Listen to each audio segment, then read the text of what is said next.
नमस्कार दोस्तों, भागलपुर आईटी के यूट्यूब चैनल पर आप सभी का स्वागत है।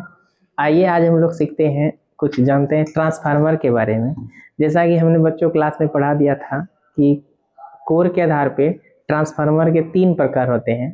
तीनों प्रकार हम बता दिए थे। पहला प्रकार बताए थे आपको कोर टाइप ट्रांसफार्मर, दूसरा बताए थे सेल टाइप ट्रांसफार्मर और तीसरा बताए थे बेरी टाइप ट्रांसफार्मर। तो हमारे पास एक ट्रांसफार्मर है, देखिए एक ट्रांसफार्मर है हमारे पास, ये यहाँ पे लिखा हुआ है 12012। दिखाइएगा सर थोड़ा कैमरे में, लिखा हुआ है 12012 3 एम्पियर। इसका मतलब है इस ट्रांसफार्मर के द्वारा आउटपुट हम 3 एम्पियर तक मैक्सिमम करंट ले सकते हैं और आउटपुट ये 12 वोल्ट, मैक्सिमम 24 वोल्ट ले सकते हैं। ऐसे अगर इस दोनों से ले हम तो इस दोनों के बीच से जब हम आउटपुट लेंगे तो 12 वोल्ट और इस दोनों से लेंगे तो हमको 24 वोल्ट देखने को मिलेगा। तो सबसे पहला हम जान लिए कि ये जो है आपका सेल टाइप ट्रांसफार्मर है। सेल टाइप में बताए थे कि बीच में वाइंडिंग की जाती है, पहले प्राइमरी और उसके ऊपर सेकेंडरी।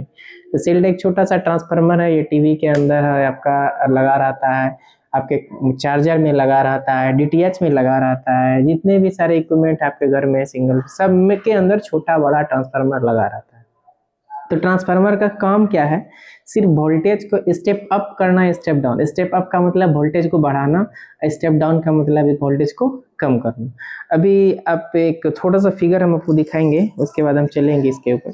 ये देखिए एक वाइंडिंग बनाया है, एक्चुअल में ट्रांसफार्मर आपके पास ये है और इसके अंदर वाइंडिंग अगर बात करते हैं तो यहाँ पे देखिए हम PW लिखे हैं। इसका मतलब है ये प्राइमरी वाइंडिंग में टर्नों की संख्या, ये प्राइमरी वाइंडिंग में जितना टर्न डाले हैं ये वो कॉइल है।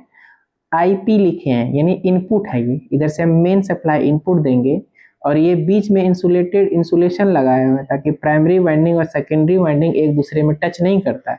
इसके ऊपर भी उसी तरह अंदर में डाला हुआ इंसुलेशन डाला गया है। इसी इंसुलेशन को हम यहाँ पे दिखाएंगे ताकि प्राइमरी और सेकेंडरी दोनों टच इसके अंदर में नहीं करता है। और ये सेकेंडरी वाइंडिंग है, सेकेंडरी वाइंडिंग को शॉर्ट में SW लिखते हैं। ये आपका क्वाइल है, इसके भी 2 टर्मिनल है, इसको आउटपुट लिखते हैं।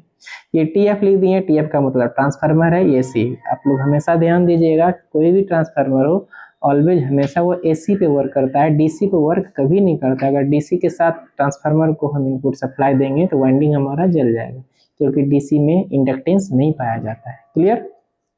आइए, ये थ्योरी का पोर्शन है, फिर आइडेंटिफाई कर रहे हैं, फिर नेक्स्ट वीडियो में कुछ नया हम बताएंगे। ये ट्रांसफार्मर का, ये इधर आइए दिखाइएगा थोड़ा पास से सर।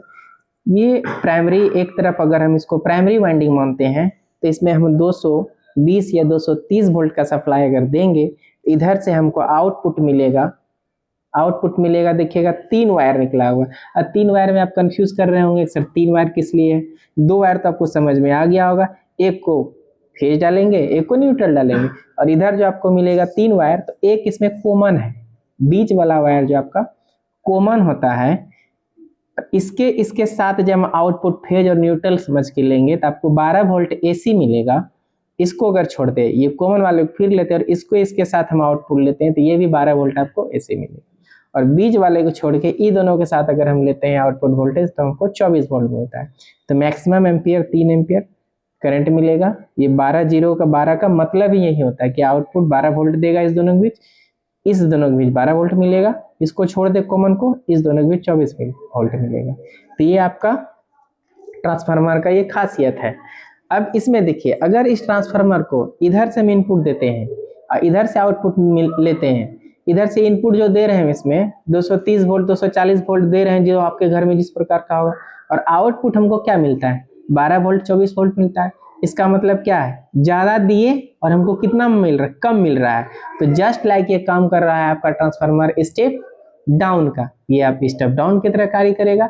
अगर इस ट्रांसफार्मर में उल्टा दे इसको, ये देखिए इस तरह कर दे, अगर इस ट्रांसफार्मर को हम इस तरह से कर दे तो अगर इसमें हम 12 वोल्ट देंगे तो इसका ये इसके अंदर वाइंडिंग का जो रेशियो उस हिसाब से इधर हमको क्या मिलेगा? ज्यादा वोल्टेज मिलेगा। इस हिसाब से अभी ट्रांसफार्मर हमारा काम कार्य करेगा स्टेप अप का, स्टेप अप का।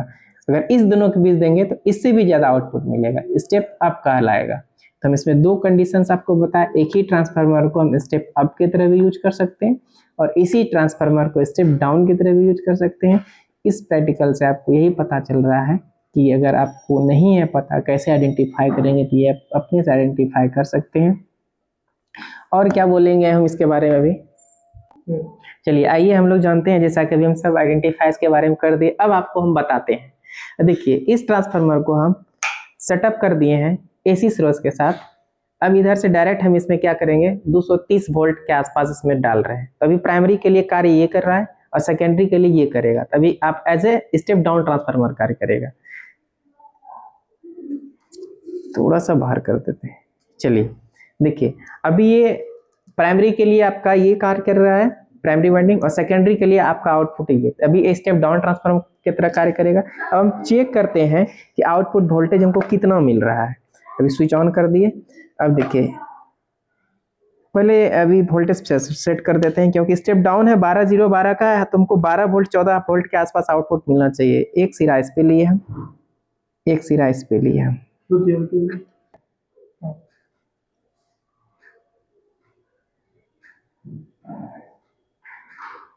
देखिए 15 वोल्ट के आसपास मिल रहा है, एक्चुअल 12 वोल्ट दिखा रहा था, लेकिन 1-2 वोल्ट का अंतर, कोई दिक्कत नहीं है, आपको ज्यादा मिलेगा।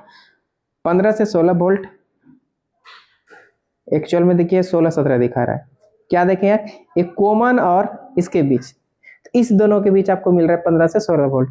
अब बीच वाले लेते हैं, बीच से लेते हैं कॉमन, और फिर ये वाला देखिए इसमें भी आपको वही मिल रहा है, बस थोड़ा सा अंतर है। तो क्या देख रहे हैं आप, ये तो स्टेप डाउन मिला, स्टेप डाउन, इसमें भी वही मिल रहा है, ये कॉमन हो गया। अब इस दोनों के बीच लेते हैं, फेज टू फेज के बीच 30 वोल्ट के आसपास मिलता है। देखिए इसमें करंट भी लगता है 30 वोल्ट, है ना, 24 बताए थे, तो ये 6 वोल्ट एक्स्ट्रा मिल रहा है आपको। तो इससे आपको क्या पता चला, अभी एज ए ट्रांसफार्मर आपका यूज हो रहा है स्टेप डाउन के तरह, स्टेप डाउन के तरह। अभी एक वीडियो हम फेज और न्यूट्रल दोनों को टच करके दिखाए थे, करंट नहीं लगा था। यहाँ पर भी देखिए दोनों हम टच करके दिखा रहे हैं, आउटपुट जोड़े हैं, लेकिन देखिए करंट नहीं लग रहा है, करंट नहीं लग रहा है, नहीं लग रहा है, क्योंकि वोल्टेज इसमें शो है। करंट नहीं लगने का रीजन क्या, आप लोग कमेंट कीजिएगा। अभी इसका कॉन्सेप्ट क्या थोड़ा सा हम बता देते हैं। हम बताए हैं कि 100 वोल्ट तक एसी में जब कोई टच करते हैं तो आपको 100 वोल्ट तक क्या होगा, 90 से 100 आसपास वोल्ट या 110 वोल्ट तक आपको करंट नहीं लगता है एसी। लेकिन यहाँ पे उनको 12 ही वोल्ट मिल रहा है, मैक्सिमम 30 वोल्ट ही मिल रहा है, इसीलिए आपको करंट नहीं लग रहा है। लेकिन हम तो करके दिखा दिए, लेकिन आप लोग इस तरह का प्रयोग घर में जब करेंगे तो आप लोग प्रयास कीजिएगा टच नहीं करने का, क्योंकि एसी है ये। तो इस तरह से क्या किए, स्टेप डाउन किए हम, स्टेप प्राइमरी के इनपुट दिए, आउटपुट हम सेकेंडरी से लिए 12 वोल्ट 24 वोल्ट। अब इस तरह का वीडियो में फिर इससे आगे हम डीसी इसको करके दिखाएंगे। इस वीडियो के लिए हम इतना ही रखेंगे, आगे वीडियो में फिर बात करेंगे। तो इस वीडियो को लाइक और सब्सक्राइब कीजिए, इतना ही, थैंक यू।